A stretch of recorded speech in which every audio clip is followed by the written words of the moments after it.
ला ला ला ला ला ला ला ला।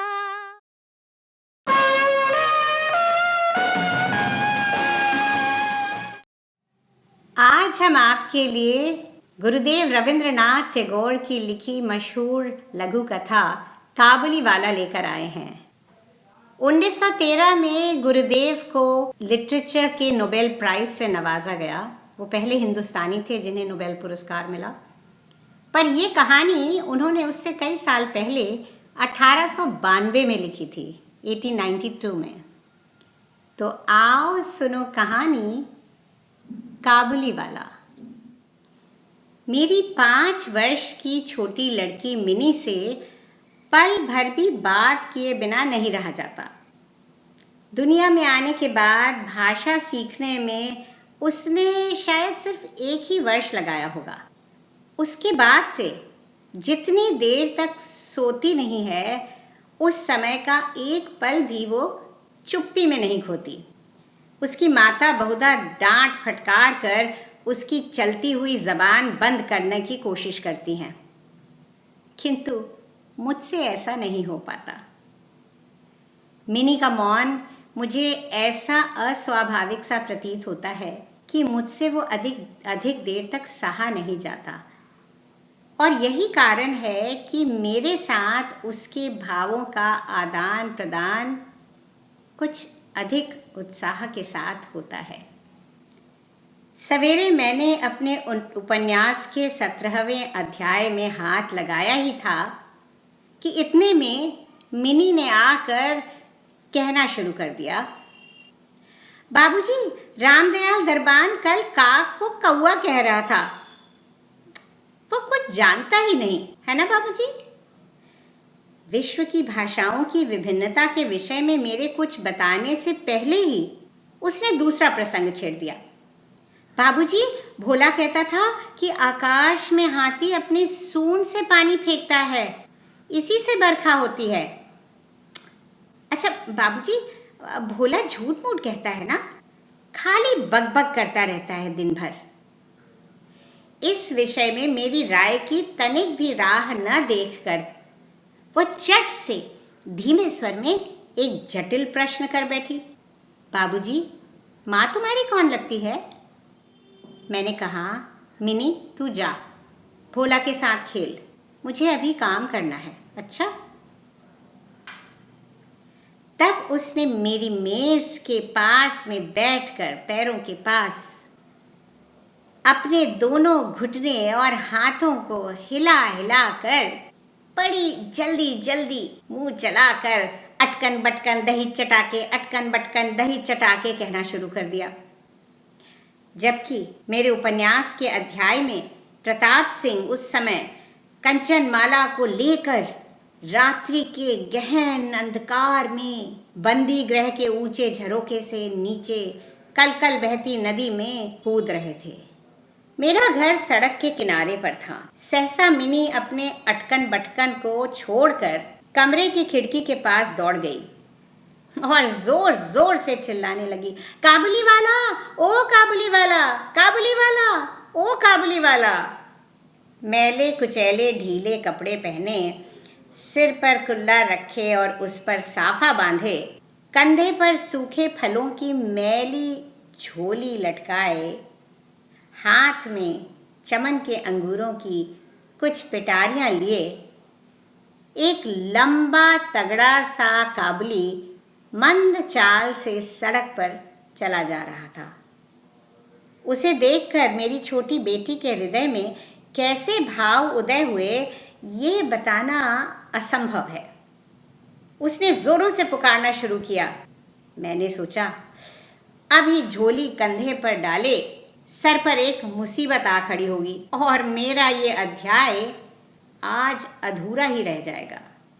किंतु मिनी के चिल्लाने पर ज्यों ही काबुली ने हंसते हुए उसकी ओर मुंह फेरा और घर की ओर बढ़ने लगा, त्यों ही मिनी डर के मारे भीतर भाग गई। फिर उसका पता ही नहीं चला कि कहाँ छिप गई। उसके छोटे से मन में ये अंधविश्वास सा बैठ गया था कि उस मैली कुचैली झोली के अंदर ढूंढने पर उस जैसी और भी जीती जागती बच्चियां मिल सकती हैं। इधर काबुली ने आकर मुस्कुराते हुए मुझे हाथ उठाकर अभिवादन किया और खड़ा हो गया। मैंने सोचा, वास्तव में प्रताप सिंह और कंचनमाला की दशा अत्यंत संकटापन्न है। फिर भी घर में बुलाकर इससे कुछ ना खरीदना अच्छा नहीं होगा। कुछ सौदा खरीदा गया। उसके बाद मैं उससे इधर उधर की बातें करने लगा। रूस अंग्रेज सीमांत रक्षा के बारे में गपशप होने लगी। अंत में उठकर जाते हुए उसने अपनी मिली जुली भाषा में कहा, बाबूजी, आपकी बच्ची कहाँ गई? मैंने मिनी के मन से व्यर्थ का भय दूर करने के अभिप्राय से उसे भीतर से बुलवाया। वो मुझसे बिल्कुल सटकर काबुली के चेहरे और झोली की तरफ संदेहात्मक दृष्टि डालती हुई खड़ी हो गई। काबुली ने झोली में से किशमिश और खुबानी निकाल कर उसे देनी चाहिए, पर उसने वो नहीं ली और दुगने संदेह के साथ मेरे घुटनों से लिपट गई। उसका पहला परिचय, उन दोनों का पहला परिचय इस प्रकार हुआ। इस घटना के कुछ दिन बाद एक दिन सवेरे मैं किसी आवश्यक कार्यवश बाहर जा रहा था। देखता क्या हूँ कि मेरी बिटिया दरवाजे के पास बेंच पर बैठी हुई काबुली से हंस हंस कर बातें कर रही है और काबुली उसके पैरों के समीप बैठा बैठा मुस्कुराता हुआ उसकी बातें ध्यान से सुन रहा है और बीच बीच में अपनी राय भी अपनी मिली जुली भाषा में देता जा रहा है। मिनी को अपने 5 वर्ष के जीवन में बाबूजी के अलावा ऐसा धैर्य वाला श्रोता शायद ही कभी मिला हो। देखा तो उसकी फ्रॉक का आगे का भाग बादाम किशमिश से भरा हुआ है। मैंने काबुली से कहा, अरे इसे ये सब क्यों दे दिया? अब कभी मत देना। ये कहकर कुर्ते की जेब में से एक अठन्नी निकाल कर मैंने उसे दी। उसने बिना किसी हिचक के अठन्नी लेके अपने झोले में डाल ली। मगर कुछ देर बाद घर लौटकर देखता हूँ तो उस अठन्नी के कारण बड़ा भारी बवाल खड़ा हो गया था। मिनी की माँ उस अठन्नी को हाथ में लेकर मिनी को डांट डपट रही थी और उससे पूछ रही थी, तूने ये अठन्नी पाई कहाँ से? मिनी ने कहा, काबुली वाले ने दी। काबुली वाले ने? उसकी माँ बोली, तूने काबुली वाले से अठन्नी ली क्यों? बता। मिनी ने रोने का उपक्रम करते हुए कहा, मैंने नहीं मांगी थी, उसने अपने आप ही दी थी। मैंने जाकर मिनी की उस अकस्मात मुसीबत से रक्षा की और उसे बाहर ले आया। मालूम हुआ कि काबुली के साथ मिनी की यह दूसरी ही भेंट थी, ऐसी बात नहीं। इस दौरान में वो रोज आता रहा है और पिस्ता बादाम की रिश्वत दे देकर मिनी के नन्हे से हृदय पर बहुत अधिकार कर लिया है। देखा कि इस नई मित्रता में बंधी हुई बातें और हंसी ही प्रचलित है। जैसे मेरी बिटिया उसको देखते ही हंसती हुई पूछती, काबुली वाला हो काबुली वाला, तुम्हारी झोली के अंदर क्या है?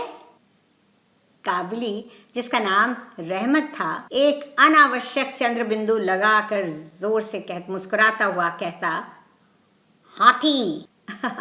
उसके परिहास का रहस्य क्या है ये तो नहीं कहा जा सकता। फिर भी इन नए मित्रों को अब ये कुछ विशेष खेल सा प्रतीत होता और जाड़ी के प्रभात में एक सयाने और एक नन्ही बच्ची की सरल हंसी सुनकर मुझे भी बड़ा अच्छा लगता। उन दोनों मित्रों में और भी एक आध बात होती। रोज रहमत मिनी से कहता, तुम ससुराल कभी नहीं जाना? अच्छा। हमारे देश की लड़कियां जन्म से ही ससुराल शब्द से परिचित होती हैं, किंतु हम लोग तनिक कुछ नई रोशनी के होने के कारण छोटी सी बच्ची को ससुराल के विषय में विशेष ज्ञानी नहीं बना सके। अतः रहमत का अनुरोध वो स्पष्ट रूप से नहीं समझ पाती थी। इस पर भी किसी बात का उत्तर दिए बिना चुप रहना उसके स्वभाव के बिल्कुल ही विपरीत था। सो उल्टे वो रहमत से ही पूछती, तुम ससुराल जाओगे? रहमत काल्पनिक ससुर के लिए अपना जबरदस्त घूंसा तान कर कहता, हम ससुर को मारेगा। सुनकर मिनी ससुर नाम के किसी अनजाने जीव की दुर्दशा की कल्पना करके खूब हंसती।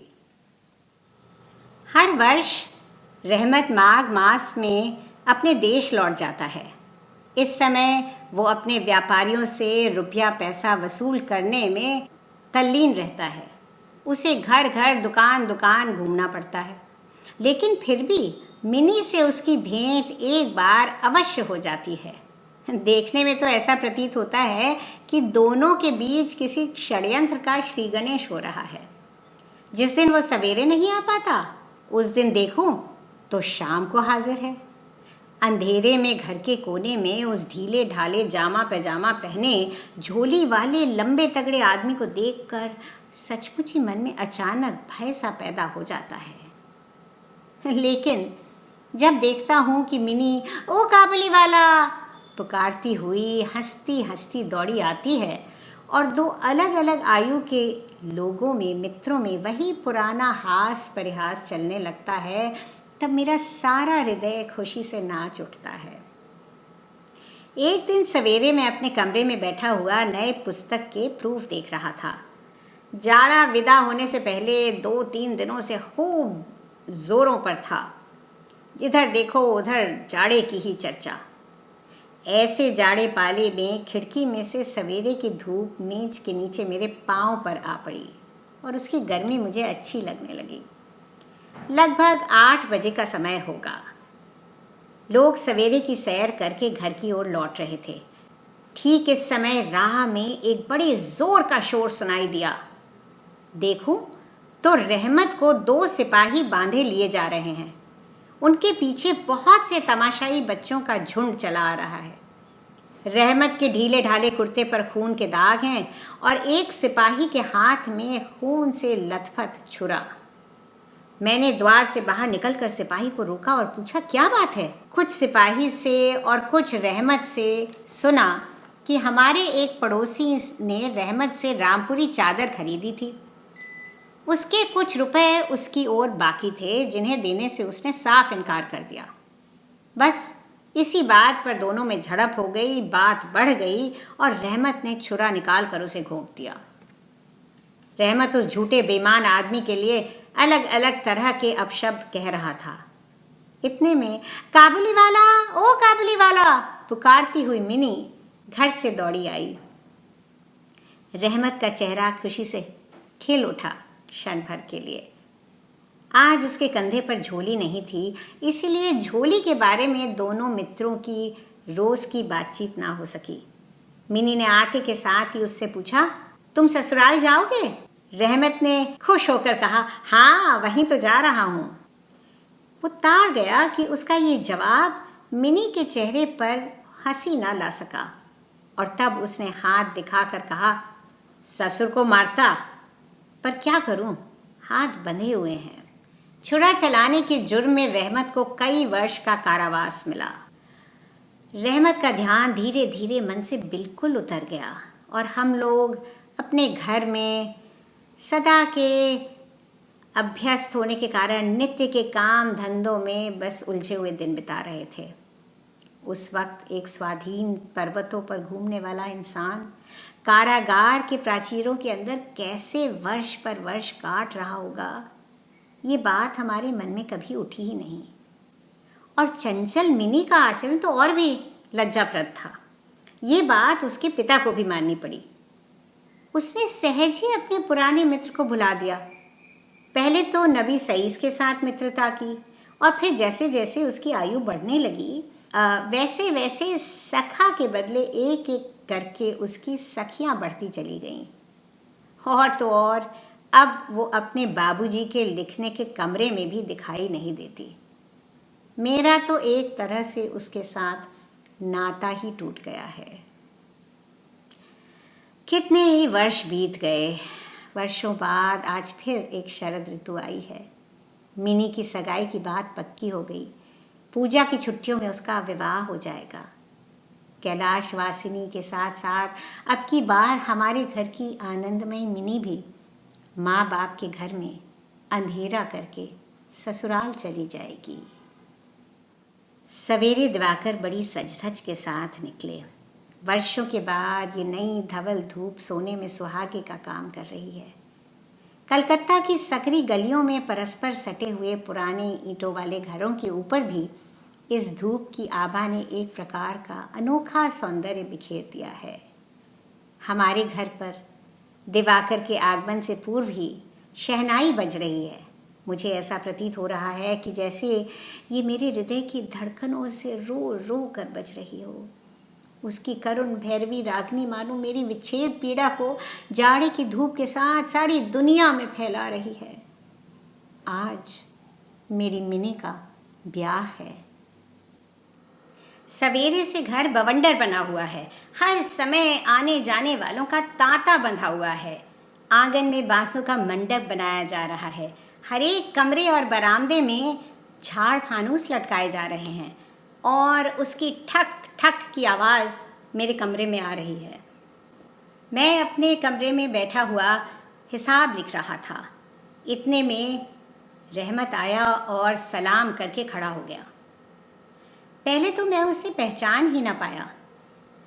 उसके पास ना तो झोली थी और ना पहले जैसे लंबे लंबे बाल और ना चेहरे पर पहली जैसी चमक। अंत में उसकी मुस्कान देखकर मैं पहचान सका कि ये तो रहमत है। मैंने पूछा, क्यों रहमत, कब आए? उसने कहा, कल शाम को ही जेल से छूटा हूँ। सुनते ही उसके शब्द मेरे कानों में खट से बज उठे। आज उसे देखकर मेरा सारा मन एकाएक सिकुड़ सा गया और मेरी यही इच्छा होने लगी कि आज के इस शुभ दिन में ये इंसान यहाँ से चला जाए तो अच्छा हो। मैंने उससे कहा, आज हमारे घर में कुछ आवश्यक काम है, सो आज मैं उसमें लगा हूँ। आज तुम जाओ, फिर आना। मेरी बात सुनकर वो उसी क्षण जाने को तैयार हो गया, पर दरवाजे के पास आकर कुछ इधर उधर देखकर बोला, क्या बच्ची को ज़रा देख नहीं सकता? शायद उसे यही विश्वास था कि मिनी अब तक वैसी ही बच्ची बनी है। उसने सोचा होगा कि मिनी अब भी पहले की तरह काबुली वाला, ओ काबुली वाला कहती हुई दौड़ती हुई चली आएगी। उन दोनों के पहले के हास परिहास में किसी प्रकार की रुकावट ना होगी। यहाँ तक कि पहले की मित्रता की याद करके वो एक पेटी अंगूर और एक कागज़ के दोने में थोड़ी सी किशमिश और थोड़े बादाम शायद अपने देश के किसी आदमी से मांग कर लाया था। मैंने कहा, आज घर में बहुत काम है रहमत, सो किसी से भेंट ना हो सकेगी। मेरा उत्तर सुनकर वो कुछ उदास सा हो गया। उसी मुद्रा में उसने एक बार मेरे चेहरे की ओर ध्यान से देखा और फिर सलाम करके दरवाजे के बाहर निकल गया। मेरे हृदय में जाने कैसी एक वेदना सी उठी। मैं सोच ही रहा था कि उसे बुलाऊं, इतने में देखा तो वो खुद ही वापस आ रहा है। पास आकर वो बोला, ये अंगूर और कुछ किशमिश बादाम बच्ची के लिए लाया था, उसको दे दीजिएगा। मैंने उसके हाथ से सामान लेकर पैसे देने चाहे, लेकिन उसने मेरे हाथ को थामते हुए कहा, आपकी बहुत मेहरबानी है बाबू साहब, हमेशा याद रहेगी, पैसा रहने दीजिए। फिर रुक कर बोला, बाबू साहब, आपकी जैसी मेरी भी देश में एक बच्ची है। मैं उसकी याद करके आपकी बच्ची के लिए थोड़ी सी मेवा हाथ में ले आया करता हूँ। मैं यहाँ सौदा बेचने नहीं आता। कहते हुए उसने ढीले ढाले कुर्ते के अंदर हाथ डालकर छाती के पास से एक मैला कुचैला मुड़ा हुआ कागज़ का टुकड़ा निकाला और बड़े जतन से उसकी चारों तह खोलकर दोनों हाथों से उसे फैलाकर मेरी मेज़ पर रख दिया। मैंने देखा कि कि कागज़ के उस टुकड़े पर एक नन्हे से हाथ की छाप है। फोटो नहीं, हाथ में थोड़ी सी कालिक लगाकर कागज़ के ऊपर उसी का निशान ले लिया गया है। अपनी बेटी के इस स्मृति पत्र को छाती से लगाकर रहमत हर वर्ष कलकत्ता की गली कूचों में सौदा बेचने के लिए आता था। और तब वह कालिक चित्र मानो उसकी बच्ची के हाथ का कोमल स्पर्श उसकी बिछड़े हुए वक्षस्थल में अमृत उंडेलता रहता। देखकर मेरी आंखें भर आईं और फिर मैं इस बात को बिल्कुल ही भूल गया कि वो एक मामूली काबुली मेवे वाला है और मैं एक उच्च वंश का रईस। मुझे ऐसा लगने लगा कि जो वो है वही मैं भी हूँ। वो भी एक बाप है और मैं भी। उसकी पर्वतवासिनी छोटी बच्ची की निशानी मेरी ही मिनी की याद दिलाती है। मैंने तत्काल मिनी को बाहर बुलवाया, हालांकि इस पर अंदर में घर में आपत्ति की गई। विवाह के वस्त्रों और अलंकारों में लिपटी हुई मिनी मारे लज्जा के सिकुड़ी हुई सी मेरे पास आकर खड़ी हो गई। उस अवस्था में मिनी को देखकर रहमत पहले तो सकपका गया। उससे पहले जैसी बातचीत ना करते बना। बाद में हंसते हुए बोला, लल्ली सास के घर जा रही है क्या? मिनी अब सास का अर्थ समझने लगी थी, इसीलिए अब उससे पहले की तरह उत्तर देते ना बना। रहमत की बात सुनकर मारे शर्म के उसके गाल सुर्ख हो उठे। उसने मुंह फेर लिया। मुझे उस दिन की याद आई जब रहमत के साथ मिनी का प्रथम परिचय हुआ था। मन में एक पीड़ा की लहर दौड़ गई। मिनी के चले जाने के बाद एक गहरी सांस लेकर रहमत फर्श पर बैठ गया। शायद उसकी समझ में यह बात एकाएक साफ हो गई कि उसकी बेटी भी इतने दिनों में बड़ी हो गई होगी और उसके साथ भी उसे अब फिर से नई जान पहचान करनी पड़ेगी।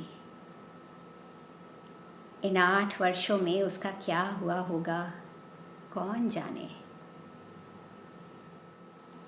सवेरे के समय शरद की स्निग्ध सूर्य किरणों में शहनाई बज उठी और रहमत कलकत्ता की एक गली के भीतर बैठा हुआ अफ़गानिस्तान के पर्वत के दृश्य देखने लगा। मैंने एक नोट निकालकर उसके हाथ में दिया और कहा, रहमत तुम वापस अपने देश चले जाओ अपनी बेटी के पास। तुम दोनों के मिलन सुख से मेरी मिनी सुख पाएगी। रहमत को रुपए देने के बाद विवाह के हिसाब में से मुझे उत्सव समारोह के 2-1 अंग छांट कर निकाल देने पड़े। जैसा मन में था वैसी रोशनी नहीं कर सका, अंग्रेज़ी बाजा भी नहीं आया। घर में औरतें बड़ी बिगड़ने लगीं। सब कुछ हुआ, फिर भी मेरा विचार है कि आज एक अपूर्व ज्योत्सना से हमारा शुभ समारोह उज्ज्वल हो उठा। ये कहानी तकरीबन 130 वर्ष पहले लिखी गई थी, पर आज भी दिल को छू लेती है।